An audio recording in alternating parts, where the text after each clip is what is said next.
Claude just dropped one of its best models yet, Sonnet 4.6. And most people have no idea what it's actually capable of. This isn't just a slightly better model. Sonnet 4.6 can write better production level code, perform tasks in very little time, and make decisions across an entire app like a senior engineer. So in this video, we're going to test it to its limits. And by the end of this video, you will understand exactly how Sonnet 4.6 destroys previous models, what it's actually good at, and whether it's finally good enough to build serious AI apps with. To do this, we're going to follow a 6-step process.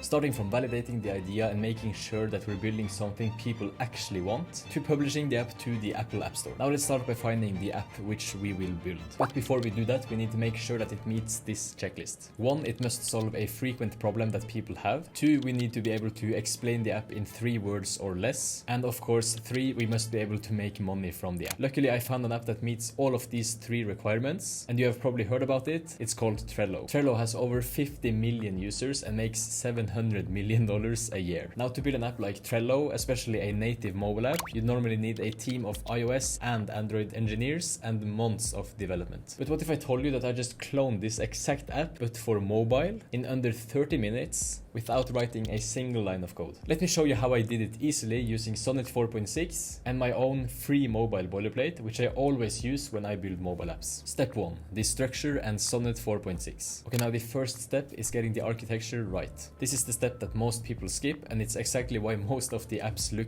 cool but make zero money. So for this, I'm going to use Sonnet 4.6. Sonnet 4.6 is currently the smartest model for reasoning and architecture, and it sees things that other models miss. So now I'm going to upload the screenshot I took of Trello and tell Sonnet to analyze it and spit out an entire blueprint for me to follow to build out the app. And just look at that. Sonnet analyzed the image and gave us a perfectly structured plan. It breaks down the component hierarchy, the state management, and even the color palette. Okay, so now that we have our blueprint, let's start with the fun part, which is building out the actual mobile app. Step 2, mobile boilerplate. First, go over to mobileboilerplate.io. I like using this website because it solves all of the problems of building the auth, the payments, the backend, push notifications, and so much more. This boilerplate will save you hours of work instead of having to build out a new mobile app from scratch. And it will also save you a lot of money by not burning through AI tokens to set up the base of the mobile app. And it's very simple to use. Just enter a brief description of your app like I'm doing here, and this mobileboilerplate.io will start generating a boilerplate specific to your app needs. So once that's done, all you have to do is just to complete the setup process, which takes around 5 minutes. Step 3, building with Claude Code using Sonnet 4.6. Now for the magic. I'm going to open this boilerplate in Claude Code, and I'm going to make sure it's running Sonnet 4.6. Sonnet 4.6 is the faster, more aggressive coding model, and it's perfect for all of the heavy lifting. Now let me paste that prompt that we got from mobile boilerplate earlier, and Claude Code will immediately start building our mobile app. Now it's writing all of the files and automatically installing every library that we will need to make our app actually function. And it will also take the context that we just brain-dumped in mobile boilerplate and build out all of the features and pages that your app needs. So in just a few minutes, we got a message from Claude Code saying that our app is ready to be installed on our phone. So let me just follow Claude's instructions. I'll copy this command and paste it into a new terminal. In a few seconds, it will ask you to log into your Expo account and Apple developer account. Now the Expo account is free, but you will have to pay $99 a year for an Apple developer account if you want to get this app published to the App Store. And since I already have an Apple developer account, I will just log in. And here we go, it's saying our app is being built, so let's wait a few minutes and check back when it's ready. Okay, so here we are, it's given a QR code for us to scan. So now by scanning this QR code, I'm basically telling the terminal to trust the device that scans the QR code. And once that's done, I will go on to the next step and run the deployment command. So this will basically open a local host on our PC and allow us to use this app without paying for a host. And now we have gotten a new QR code which will build the app onto our actual phone. So let me just scan this QR code now, and as you can see side by side here, the app is being built into my iPhone, and there's also a loading bar shown in the terminal. And here we go, now the app is ready. And as you can see, the boilerplate created an onboarding process and an auth system without me even asking to do it. This is one of the biggest benefits of using mobileboilerplate.io. Something that would have taken me days to make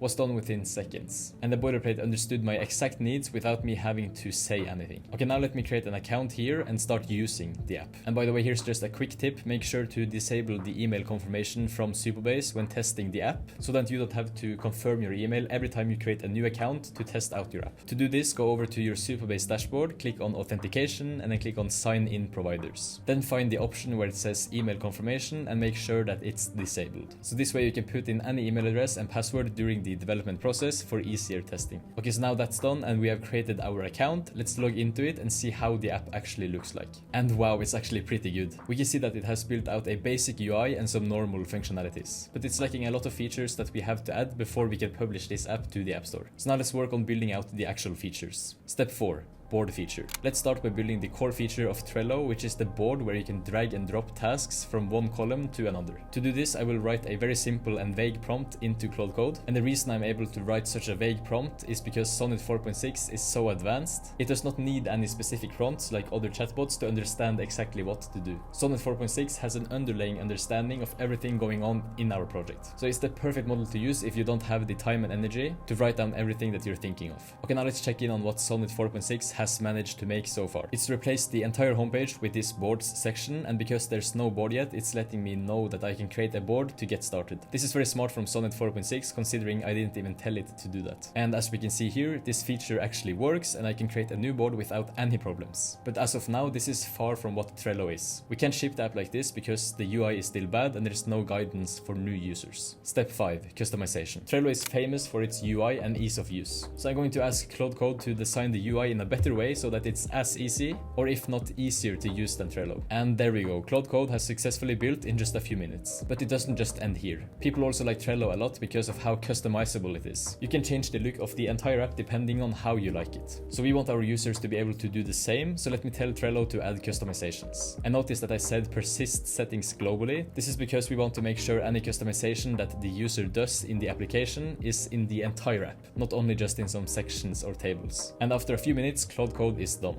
Now let's take a look at our app. It has every feature we wanted and even the UI is very polished. This is the perfect MVP for our mobile app. Step 6. Publication. Now let's get it on the App Store. And because we used mobile boilerplate.io, the EAS configuration is already done. So you just have to use the terminal and type EAS build -- platform iOS, just like we did at the start. And Claude Code manages the certificates and all of the signings for us. And you should get a .ipa file which you can upload to appstoreconnect.apple.com and wait for Apple's approval to get your app published to the App Store. I went into more detail on this step in my blog, so check out the link via the description.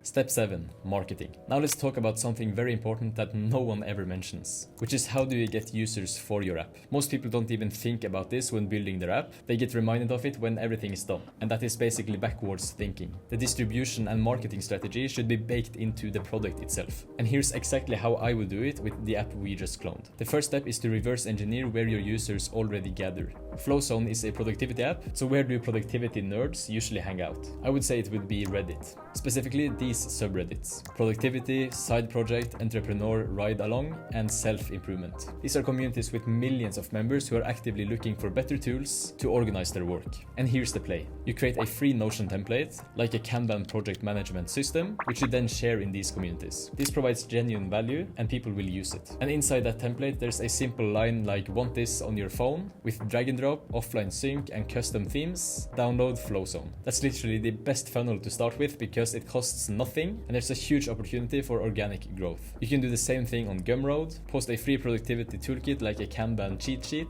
a project planning framework, a weekly review template, and then funnel all of these users from there into the app. You can do this everywhere, even on Twitter or LinkedIn, but the strategy is the same. You should sell the system and the need. The app is basically just the best way to use the system. So once you have finished building the app, you should try out this marketing strategy. And I can almost guarantee that if you stick with it, you will get many new users organically. And that's it. We started with an idea, managed to build an app in less than 30 minutes, then we figured out how to publish the app to the App Store, and even decided on the marketing strategy to get our first users and grow the app. Now if you need some more guidance, join my free Discord community via the link in the description, and I also made a video breaking down exactly how to clone an app that's pulling in over $10,000 per month. You can check it out right here. Thanks for watching, and as always, happy building.